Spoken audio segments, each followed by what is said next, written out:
Magandang umaga sa ating lahat. Welcome sa our 365 Daily Devotion. At ngayon ay ating patuloy na pag-aaralan ng ating series patungkol sa Seminary Edition. At ngayon ay tayo ay nasa huling paksa sa ating Seminary Edition. At ang paksa natin ngayong umaga ay patungkol sa Zoe.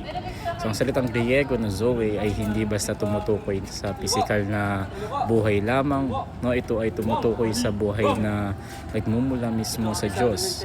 Isang uri ng buhay ng banal, walang hanggan at hindi kayang sirain ng kasalanan o kamatayan. So ito ang buhay na pinangako ni Kristo, ang buhay na ibinigay niya sa lahat ng sumasampalataya sa Kanya. So kapag sinabi ni Jesus na I am the resurrection and the life, tinutukoy niya ang Zoe, ang uri ng buhay na hindi natatapos, hindi nauubos at hindi nawawala. Ito ay hindi lamang hinaharap, ito ay isang kasalukuyang realidad na nararanasan ng lahat ng nananalig kay Kristo.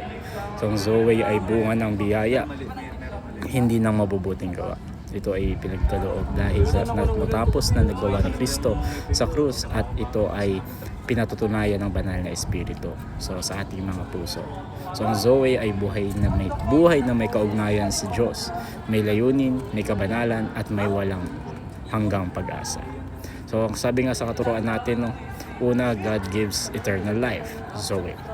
Ang Diyos ang pinagmulan ng buhay at siya lamang ang may kapangyarihang magbigay ng buhay na walang hanggan. Hindi ito produkto ng relihiyon, pagsisikap o moralidad. Ang Zoe ay kaloob ng Diyos mula sa kanyang walang hanggang pag-ibig. So kapag sinabi natin God gives, ipinapakita nito na ang buhay na ito ay hindi natin kayang kitain. Ito ay binibigay lamang dahil sa kanyang biyaya. Pangalawa, this is life. This life, Zoe, is in Jesus. So hindi sapat ang magkaroon ng reliyon, mabubuting gawa o tradisyon, sapagkat ang Zoe ay nasa persona ni Jesus. Siya ang buhay mismo, siya ang daan tungo sa Ama, at siya ang bukal na kaligtasan. So wala ang Zoe sa labas ni Kristo kung wala si Jesus. Wala ring buhay, kaya ang mananampalataya kay Kristo ay hindi opsyon. Ito ay tanging daan patungo sa buhay na ganap at walang hanggan. At panghuli, whoever has Jesus has life. So ito ang pinakasimpleng katotohanan pero pinakamakapangyarihan. Ang sino mang may personal na relasyon kay Jesus ay may buhay na walang hanggan. Hindi hinihintay ng Diyos na maging perpekto tayo bago niya ibigay ang buhay na ito. Sa sandaling isuko natin ang ating buhay kay Kristo, natatanggap natin agad ang Zoe.